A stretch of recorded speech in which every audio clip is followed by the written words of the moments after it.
I just watched a video of a pastor in Santa Clara, California, whose church has been fined over $52,000 over the past 9 days for gathering to worship in defiance of the state of California. This is not the only church in California or in this country who has been harassed, who has been taken through legal strains, who has experienced financial persecution or threats from the government or just from people who oppose the church. Pastor John MacArthur of Grace Community Church in Sun Valley, California's parking lot has been leased for 45 years, is now revoked by the county because they are refusing to listen to the government and continuing to worship, not at all obeying the face mask or social distancing rules, and they can do that. A church can do that, guys. And that's what I loved about this pastor that I just watched the video of in Santa Clara. He stated the First Amendment, which, how often do we think about the First Amendment? And I want to read the First Amendment so that we have an idea of our rights, because a lot of times I don't think that we really realize the rights that we have, okay? Our government's sole job is to protect our freedom. And the amendments, our Constitution, everything that has been laid out for us by our founding fathers is for our freedom, for our protection, to be able to do the things that they couldn't do. And that's why they defied their government. And I think it's interesting that the First and Second Amendments have everything to do with religious freedom as well as physical protection. The right to keep and bear arms. How important is that? Why did they establish that? Because of potential fear of a government having too much power to overthrow and control its people, so a well-regulated militia can push that back, okay? I'm not being a zealot here or anything, but that's just the reality of the Second Amendment. And that's why they made it, because of their defiance, and they're fleeing to this new country that is the United States of America now. They established that for a reason, to protect its people from a tyrannical government. And just the same, stepping backward to the First Amendment, we have the religious freedom to express ourselves the way we want to, okay? As a Christian, I believe that Jesus is the only way to eternal life. Acts 4:12, for there is salvation in no one else but Jesus Christ. I believe that. I believe that all other religions are wrong. But as a Christian, I am okay with a Muslim, with a Jew, with an atheist. Whatever you believe, I'm okay with you gathering in your worship center, your worship institution, and worshiping what you believe in, because that is what makes the United States of America beautiful. That's what makes us free. We can worship what we want, who we want, when we want. And even though I don't agree with it as a Christian, if you're not allowed to worship, why should I be allowed to worship? And so that is what the First Amendment does. It protects us. The government is supposed to protect us because the First Amendment says so. What is the First Amendment? Congress shall make no law respecting an establishment of religion or prohibiting the free exercise thereof, or abridging the freedom of speech or of the press, or the right of the people peaceably to assemble and to petition the government for a redress of grievances. Okay, there's a lot of different things in there, but ultimately we have the freedom as people who believe, and if you don't, it really doesn't matter, but for people who gather together in a building to worship their beliefs or their God, we are protected by the government. If you are a Muslim and you are going to worship Allah in the mosque, you have the government's protection based on the First Amendment to worship without being infringed upon, without being threatened by exterior forces. If a group comes and tries to attack you, the government's job is to protect you by suppressing, by restraining or detaining that group. If the government itself is coming to attack your religious center of worship, the government is doing exactly what it is not supposed to do, and therefore it is a tyrannical government, and we are okay to defy our government, okay? And again, I'm not trying to be a zealot here. I'm not trying to be like, down with the United States government. The Jews really hated the Roman Empire and their suppression of their land.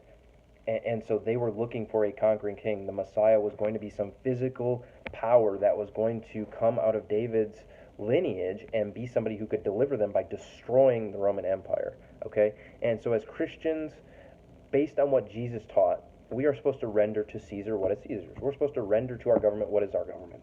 When the government, though, infringes upon the very God given rights that we have established by our founding fathers, we are not obligated to obey our government.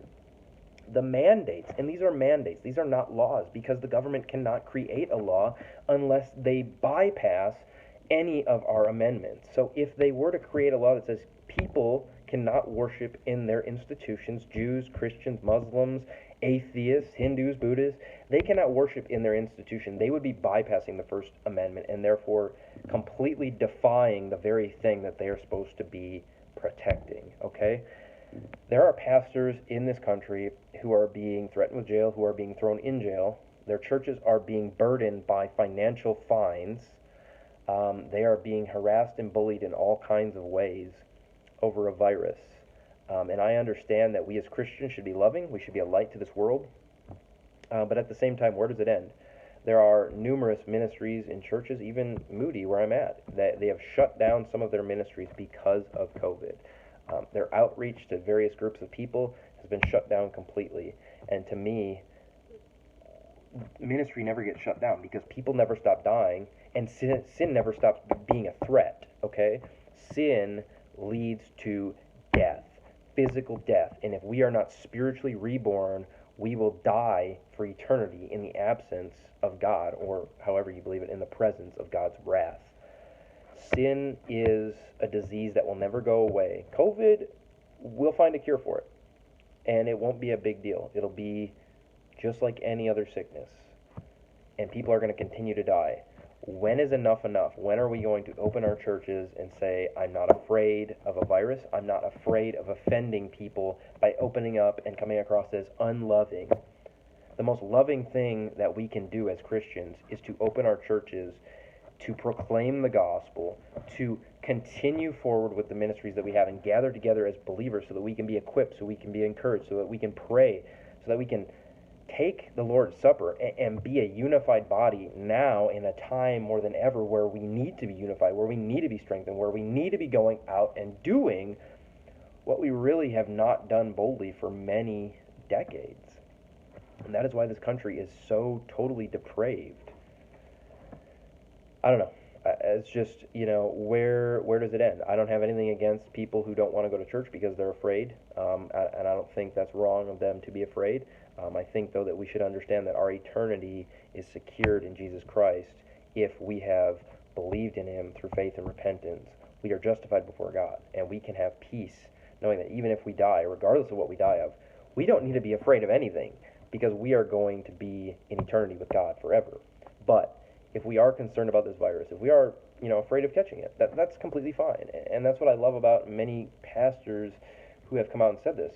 We're not going to quit worshiping, but if you want to wear a mask, if you want to social distance, if you want to watch online, go for it. Do that. That is completely up to you, and nobody's going to judge you for that. I don't judge anybody, regardless of what they're doing. If they've been watching church online for 6 months now or whatever, that's completely fine. If you want to wear a mask, that is fine. If you want to social distance, if you don't want to hug or shake my hand, that is completely fine. But we can't shut our churches down. We can't shut our ministries down just because we want to wait until this whole COVID thing blows over. Because people are not going to stop dying just because we have shut down and waited until COVID is over. People are dying every day by the thousands from different things other than COVID. And if we're not getting out and making our presence felt, people aren't being saved. And so I guess that's just my approach to it. Romans 13 is a great passage. Romans 13, 1 through 7 is a great passage to use about obeying the government. But it is only relevant when the government is actually doing what the government is supposed to be doing. When the government defies the very things that it's supposed to protect, we are not obligated to obey it again. And I'm not advocating us to go out and disobey our government. But I'm just asking you to think a little bit. Is Romans 13 really relevant? Should our church still be shut down? Should our church be refraining from doing things that maybe we should be doing to be a presence in our community right now, to be a beacon of hope? These are just some thoughts I have. I'm not trying to be dogmatic. I'm not trying to push my opinion on anybody. I'm just trying to get us to think. First Amendment. Government's job is to protect our freedom to worship, They have no say at all what we do in our religious institutions. For a government to say, hey, you're not social distancing, you're not wearing a mask in your building, the government is already stepping over its boundaries because the government's job is to protect, doing a square, protect the institution of worship, whatever religion that is. It is just to protect that institute of worship. Pastors, you're not obligated to obey what the government is saying because the government's job is to protect our right to worship. It is not to decide what God has already decided in His Word. A lot of people are going to disagree with me on this, and that's okay. But we do need to think more about what's going on right now because there is a presence and an increasing presence of pastors and churches that are being persecuted, not majorly, but minorly. And this could definitely turn into something that becomes more normal if we don't wake up and say, hey, we're not going to do this because this is infringing on our rights. And we have these God given rights for a reason because our founding fathers knew that a tyrannical government could try and overthrow its people if we're not careful. We have rights, guys. We have God given rights and we have rights given by our government that are given by God. Let's know them. Let's tell our government that and show them that no, you can't do this. You only have a jurisdiction of this, or that, whatever it may be. But more than anything, let's continue to love people, to share the gospel in this time of fear that many people have. You are loved.